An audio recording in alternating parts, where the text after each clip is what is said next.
Hey guys, it's Alex. I was just out spending some time with the family and I wanted to say hi. All you guys have been saying hi to me and I appreciate that. Trying to get you guys more involved, the ones that just kind of scroll through and look around. But let's see how many people come online here on a Saturday afternoon. I haven't done a Saturday afternoon live, so I'll be interested to see how many people come on. So this will be cool. So we'll see if you guys are busy right now or what y'all are doing. My hair's acting crazy on me.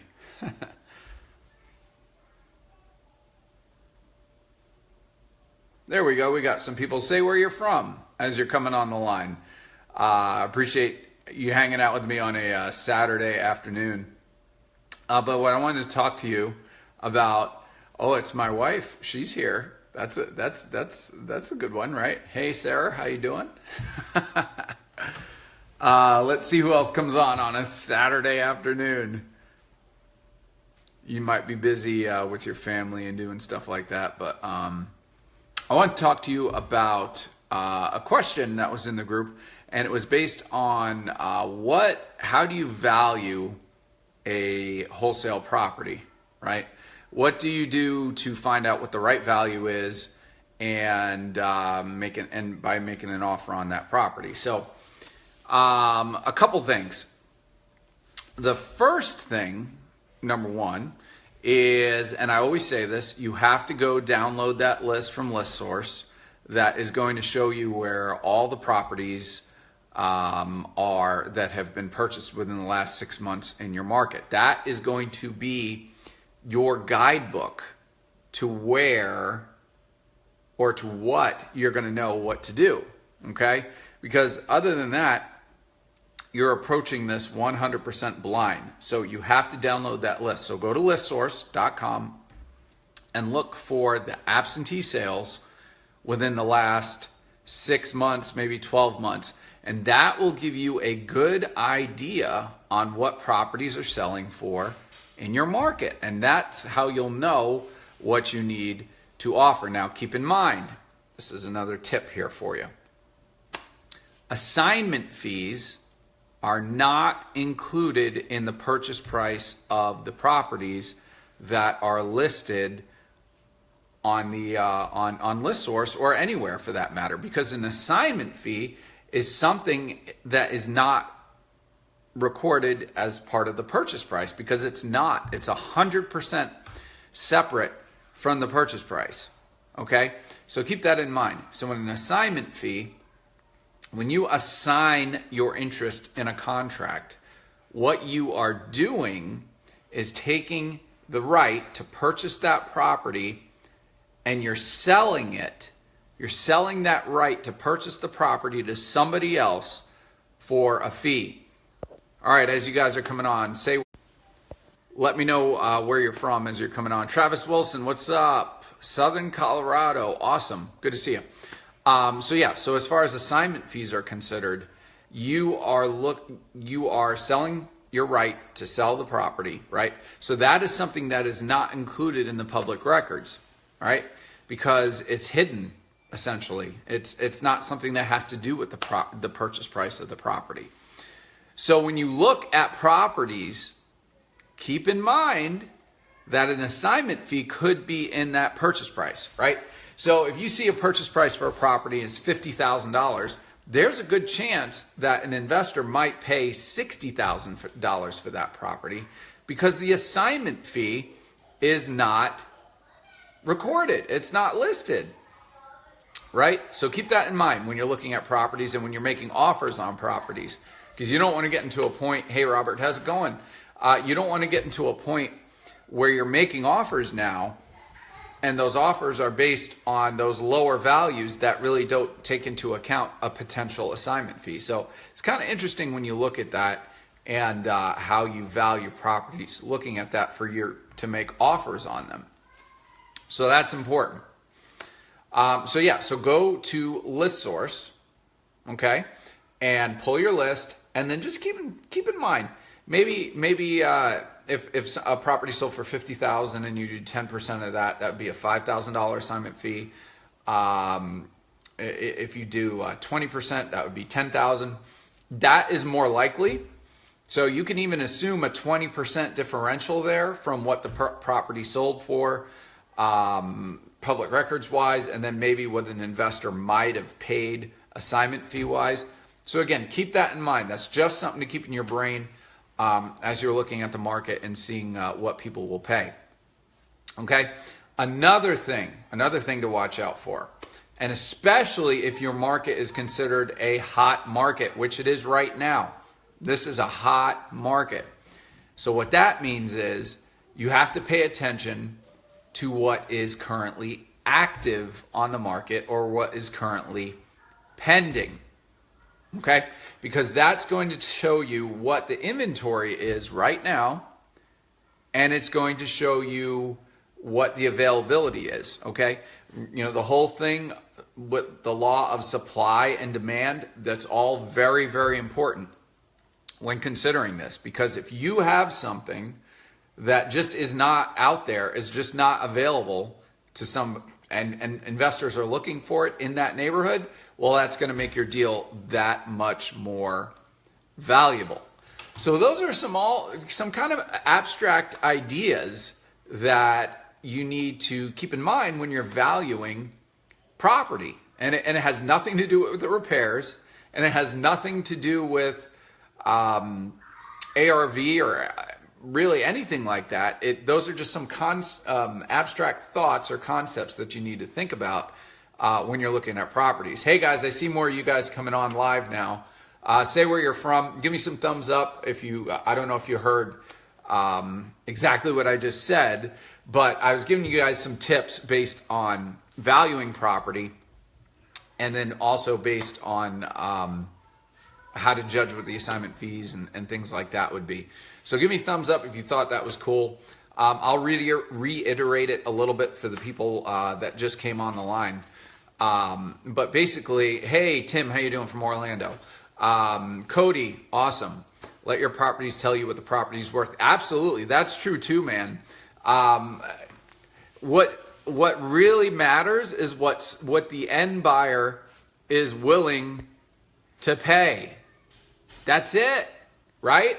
So it doesn't matter what you think repairs wise. Even if you're buying the property, closing on it, and then reselling it, it really doesn't matter what you think. It matters what the end person, the end buyer, is going to think when they buy that property, right? So don't get caught up in the repairs. Don't get caught up in trying to judge, trying to be a contractor and trying to figure out all these different things that need to be done. But what you do need to watch out for is, number one, the desirability of that property, okay? Because we are in a hot market right now. So the desirability of that property and the neighborhood is very, very important. So if you're in a market where there's not a lot of sales in a particular neighborhood, that's another indication that you are in a hot market. And that's actually, I've talked about wholesaling, right? That's a good indication that that property can be wholesaleed because there's just no inventory. And that's what's going on right now, okay? Inventory wise, there's just not a lot out there. So because there's not a lot of inventory, that drives the property prices up, okay? And here's another thing you have to watch out for. You have to watch out for making offers that are too low, okay? Because we are in a hot market, we're in a competitive market, and there's a lot of sharks circling around these properties as from other investors, because the competition is there. You go into a house and there's postcards, a stack of postcards like this thick sitting on somebody's desk or dashboard or whatever you want to call it. I was in a property, went to a deal we're closing on this Friday coming up. We should make $32,000, $31,500, something like that on it. I actually assigned the contract on it, but the guy had a stack of postcards on there, and he actually didn't end up calling anybody because he liked what I had to say, and he liked the fact that I could help him out and make it something that was easy and quick, and he didn't have to worry about it anymore. But there's a lot of competition, so you cannot offer too low and hopes that and you're going to get the deal, unless you're like this killer closer. But I find it's kind of really hard to shut people down right away, especially with a low price. So make sure you're not lowballing yourself out of the position, right? Make sure you're not lowballing yourself to be, I mean, you'll just knock yourself right off the charts. So again, you have to see the property you're dealing with, check the desirability of it, get with a realtor so you can see what the pendings are in the area and what's active, because a good indication that you have the right property is that you have the lowest priced option out there in that market. So you need to see what's active and you need to see what's pending. All very good things to watch out for when you're dealing with property and trying to figure out values and all that kind of thing. Shaniqua said, why did he pick you? Were you the first one to go to the house? And yes, I was the first one that went out to the house. And the interesting thing about that, you say, well, why did he pick you, right?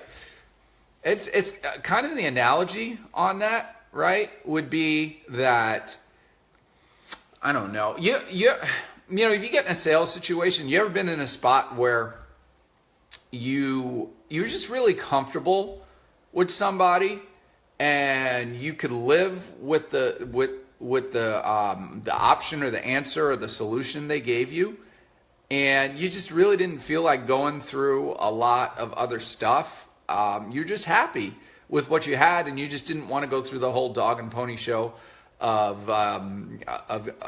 getting different prices, right? So, like if you've gotten bids from contractors before, if you've ever done that, it can be annoying, right? Because you have to listen to everybody's spiel, and then they have to tell you why they're the best, and then you have to figure out if they're telling you the truth and all that kind of stuff, right? Those are all things you have to think about, and it's mentally draining. But if somebody comes to you and gives you the right option right out the gate that you can live with and that you're good with, you roll with it, right? So that's what that guy did. And plus, I'll give you actually one of the big things that tilted the scale in my favor, and that has something that had nothing to do with me. Nothing to do with me. Okay, so I'm not going to take credit for it. I had to take credit for his market out in, was it Ohio, I think, actually. He tried to sell a property, one of his personal properties in Ohio, right? And it took him like 18 months to do it. So he was amazed when I said, well, yeah, you signed this, we're done. We take this to the title company, we go march to the closing attorney, and we're done. It's over. And he was just like, holy smokes, I can't believe it. Wow, it's amazing, right? Because so his expectations were set very wrongly based on the way a real estate market works and the way a real estate market closes and things like that. So that's kind of an interesting thought. And I'll say one thing about expectations, and then I'll let you guys go.